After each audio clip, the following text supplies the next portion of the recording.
Organs Without Bodies. Deleuze and Consequences. By Slavoj Zizek.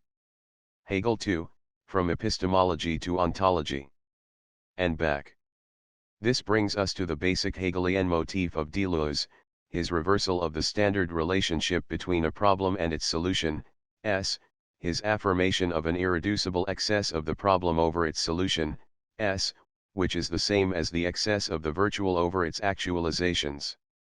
In Deleuze's approach, the relation between well-posed explanatory problems and their true or false solutions is the epistemological counterpart of the ontological relation between the virtual and the actual. Explanatory problems would be the counterpart of virtual multiplicities since, as he says, the virtual possesses the reality of a task to be performed or a problem to be solved. Individual solutions, on the other hand, would be the counterpart of actual individual beings. An organism is nothing if not the solution to a problem, as are each of its differentiated organs, such as the eye which solves a light problem.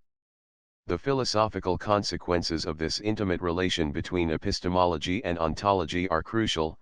The traditional opposition between epistemology and ontology should be left behind. It is no longer that we, subjects of a scientific investigation engaged in the difficult path of getting to know objective reality by gradually approaching it, formulate and solve problems, while reality just is out there, fully constituted and given, unconcerned by our slow progress. In a properly Hegelian way, our painful progress of knowledge, our confusions, our search for solutions, that is to say, precisely that which seems to separate us from the way reality really is out there, is already the innermost constituent of reality itself. When we try to establish the function of some organ in an animal, we are thereby repeating the objective process itself through which the animal invented this organ as the solution of some problem. Our process of approaching constituted objective reality repeats the virtual process of becoming of this reality itself. The fact that we cannot ever fully know reality is thus not a sign of the limitation of our knowledge but the sign that reality itself is incomplete, open, an actualization of the underlying virtual process of becoming.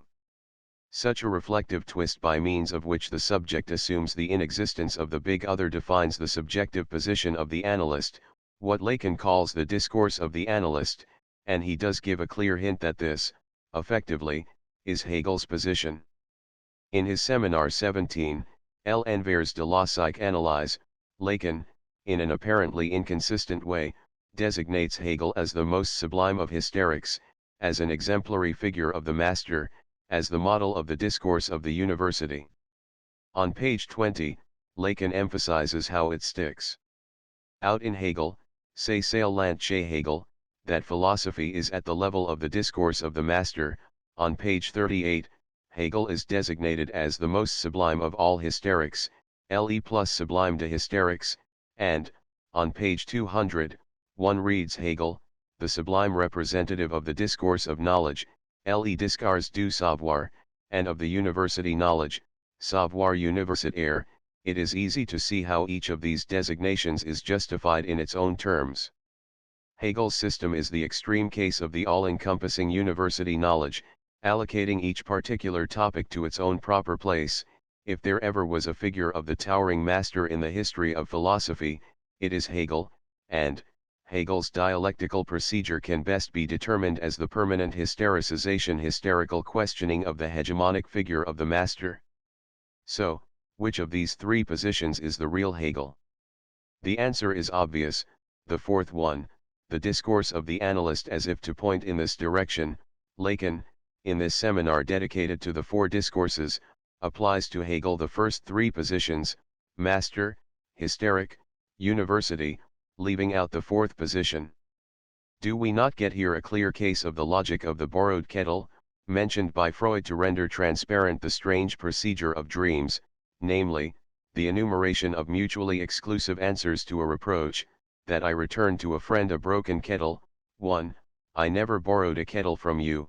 2. I returned it to you unbroken. 3. The kettle was already broken when I got it from you.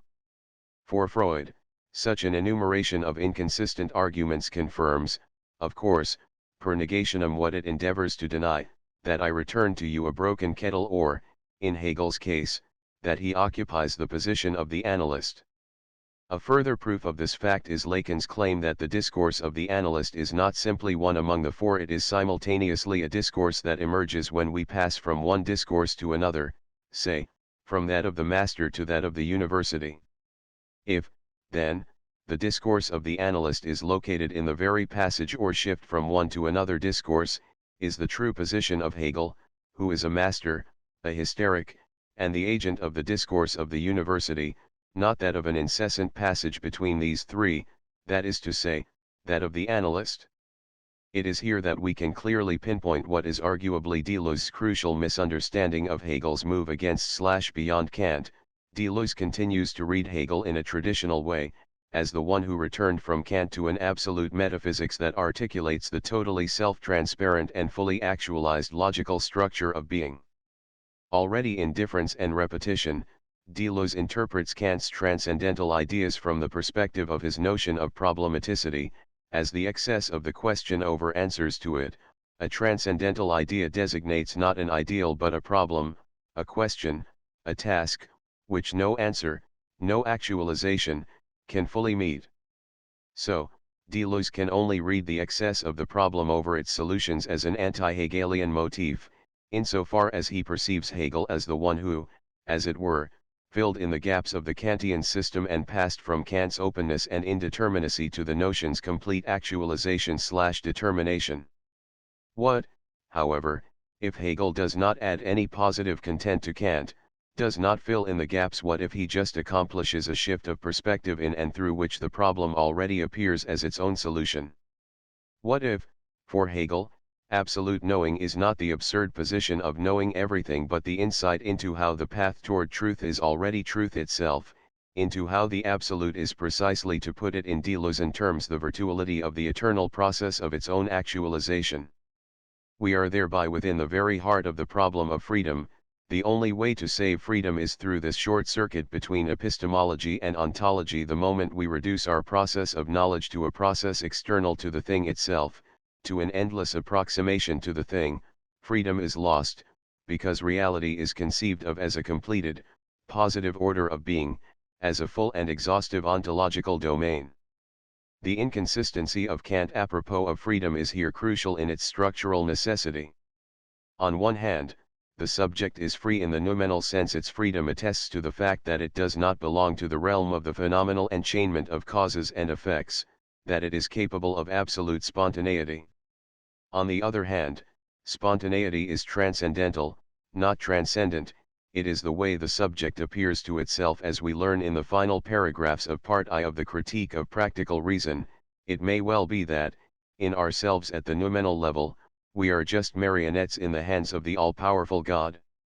The only solution is here Hegelo-Deleuzian sic 1, to transpose the incompleteness and openness, the surplus of the virtual over the actual, of the problem over its solutions, into the thing itself. This unexpected transposition is not without its comic aspect. Bertolt Brecht once wrote that there is no dialectics without humor. The dialectical reversals are deeply connected to comical twists and unexpected shifts of perspective. In his book on jokes, Freud refers to the well-known story of a middleman who tries to convince a young man to marry a woman he represents. His strategy is to reinterpret every objection into a praise. When the man says, "But the woman is ugly," he answers, "So you will not have to worry that she will deceive you with others. She is poor. So she will be used not to spend too much of your money," and so on, until, finally, when the man formulates a reproach impossible to reinterpret in this way, the middleman explodes, "But what do you want? Perfection. Nobody is totally without a fault." Would it not also be possible to discern in this joke the underlying structure of the legitimization of a real socialist regime? There are not enough meat and rich food in the stores. So you don't have to worry about getting fat and suffering a heart attack. There are not enough interesting theatrical and cinema performances or good books available. Does this not enable you to cultivate all the more the art of intense social life, visiting friends and neighbors? The secret police exerts total control over my life. So you can just relax and lead a life safe from worries, and so on, until but the air is so polluted from the nearby factory that all my children have life-threatening lung diseases. What do you want? No system is without a fault. Consequently, what, precisely, is the thin line that divides tragedy from comedy, the final tragic insight from the final twist of a joke? In many a good joke, the unexpected final twist occurs when the position of enunciation itself falls into the enunciated content. Recall the familiar story about a Pole and a Jew sharing the same train compartment, with the Pole starting the conversation by asking the Jew, "Tell me, how do you Jews manage to squeeze the last bit of money from the people?" "Okay," replies the Jew, "but this will cost you $10. Upon getting the money, the Jew goes on, "Well, at midnight, you go to the cemetery, you burn there a fiery of special wood." "What wood?" eagerly asks the Pole. "This will call you another $10, snaps back the Jew, and so on endlessly, until the Pole explodes. "But there is no final secret, no end to this story, you are just trying to squeeze all the money from me. Now you see how we Jews," replies the Jew calmly. In short, what the poor Pole, eager to learn and focused upon the secret to which he expected to be initiated, forgot to take into account was the very process into which he was drawn while searching for the secret. The question is, what would make such a story, if not a tragedy proper, then at least, a non-joke, a story with a painful final twist that brings no release in laughter? Would it be enough for the Pole himself to come to the insight, so that, at a certain moment, he exclaims, "My God, now I know how you Jews"?